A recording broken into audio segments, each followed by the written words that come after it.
Next, we're going to be looking at synovial joints and their stability. When we talk about the factors influencing stability of synovial joints, the three factors are the shape of articular surfaces, ligament number and location, and muscle tone.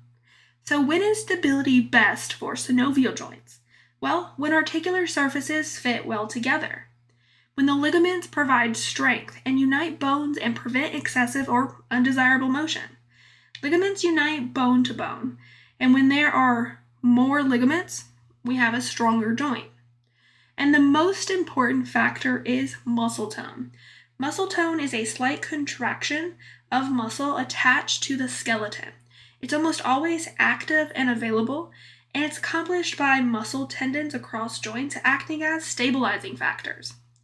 Muscle tendons are almost always kept tight by muscle tone, and if you're not sure what a tendon is, it is a connective tissue structure that unites muscle to bone.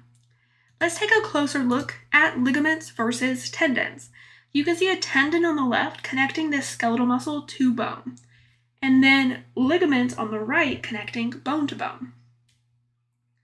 When we talk about tendons, we're talking about them as two muscle attachment points. One attachment point is going to be on the least movable bone or immovable bone during a muscle movement that moves the skeleton. That's the origin. There's also an attachment point for a tendon that's on the more movable bone for a skeletal or muscle movement.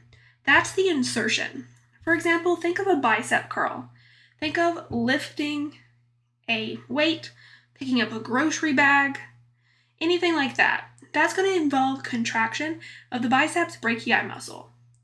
During that contraction, we're going to see that the movement is the forearm bones moving up closer to your clavicle and scapula.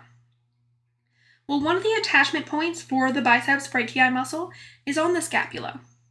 The other attachment point is on your radius, which is one of your forearm bones. When you do a bicep curl, which is what the bicep brachii allows for, it allows for forearm flexion, you're actually going to see that radius bone move the most in space, so its attachment point is going to be the insertion. And the scapula, when that movement, that bicep curl is happening, doesn't really move. So its attachment point of the biceps brachii is the origin. So when we're talking about origin and insertion and movement of synovial joints, we oftentimes talk about them with someone who is in anatomical position and describe that movement along a transverse frontal or sagittal plane.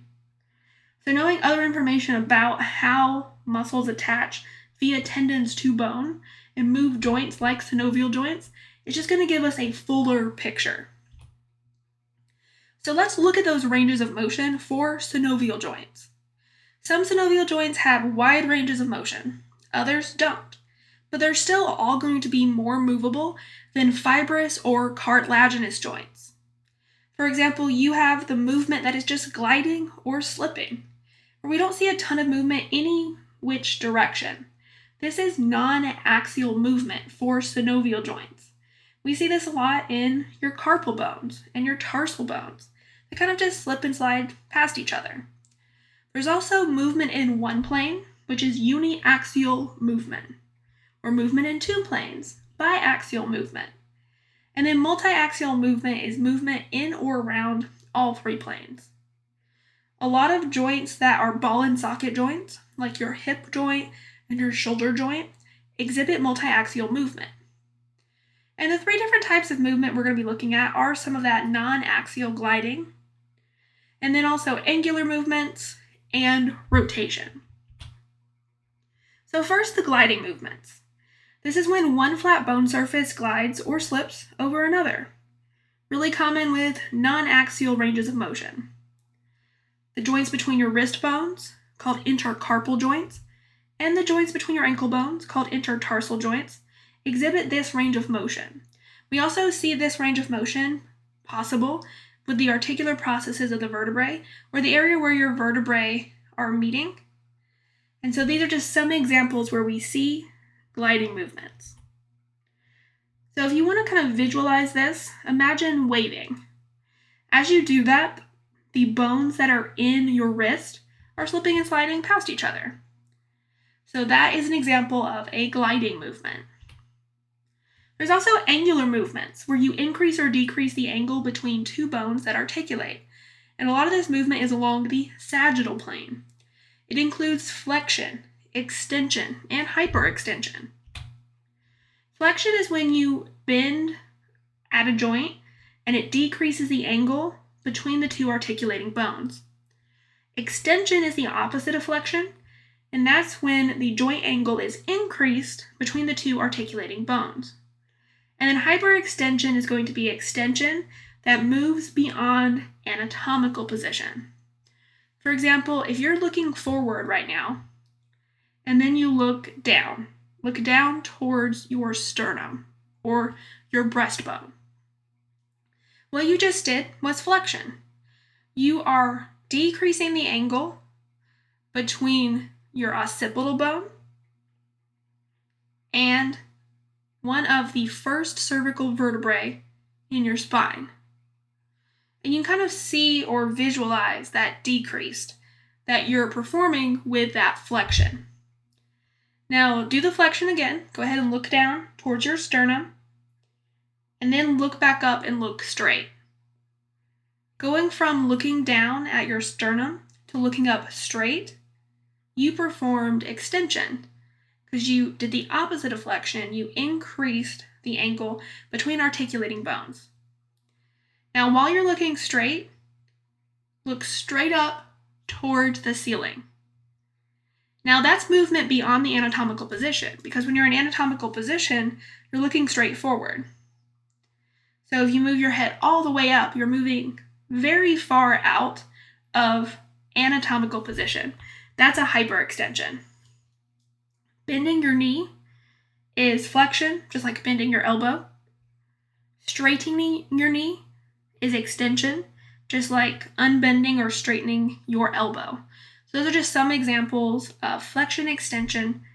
And then here is that image showing you the hyperextension, where we move extremely further back and away and out of what we call anatomical position. Other angular movements are abduction, spelled abduction, adduction, spelled adduction, and circumduction. For abduction and adduction, I'm going to say AB or AD, just so you know which one I'm saying.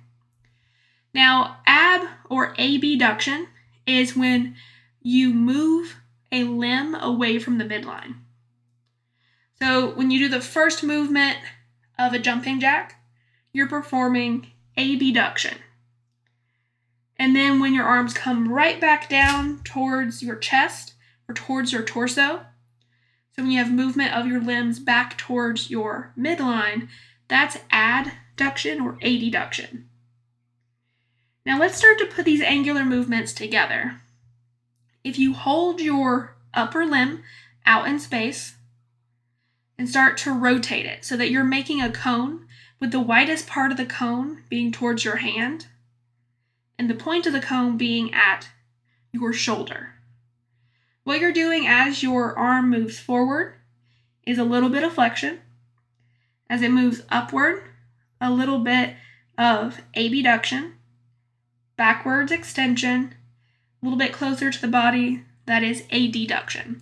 So a combination of flexion, abduction, extension, and adduction is going to be circumduction, where you have a movement that describes a cone in space. And there's rotation, probably easier to think about, where you're turning a bone around its own long axis. So for example, when you shake your head no, you can also medially or inwardly and laterally or outwardly rotate things like your shoulder and your hip. There's also some special movements.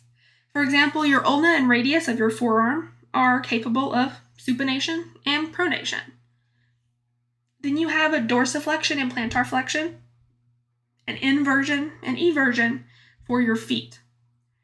Then we see protraction, retraction, elevation, and depression in your mandible, and opposition between your thumb and the rest of your fingers. So for supination, you want to start with your palm facing out in front of you and facing down. And with your palm facing down, kind of like the first step of the Macarena, rotate your arm so that your palm is facing upward. So when you're done with this movement, you will have done lateral rotation of the arm, and that is supination. Now, while you're in supination, medially rotate your arm so that your palm is back down. That is pronation. So medially rotating the forearm. So at the end of supination, you should be able to hold a bowl of soup. At the end of pronation, you should be able to dribble a basketball. For dorsiflexion and plantar flexion, we're looking at the ankle. If you point your toes towards the ceiling, it's dorsiflexion. If you point your toes towards the floor, it's plantar flexion. Also, if you rotate your ankle medially, so inward towards your midline, it's inversion. And if you rotate your ankle outward or laterally, that is eversion. So both dorsiflexion and plantar flexion and inversion and eversion are special movements of the foot at the ankle. Then we have protraction and retraction. If you push your mandible out forward so that it extends forward a little bit past your upper lip, that's protraction. And then if you pull it back so that your chin or your mandible is going to be a little bit further back than your upper lip, that is retraction. Then when you're chewing and you open your mouth and your chin goes down, that's depression of the mandible. And then when you close your mouth and your chin moves up, that is elevation of the mandible.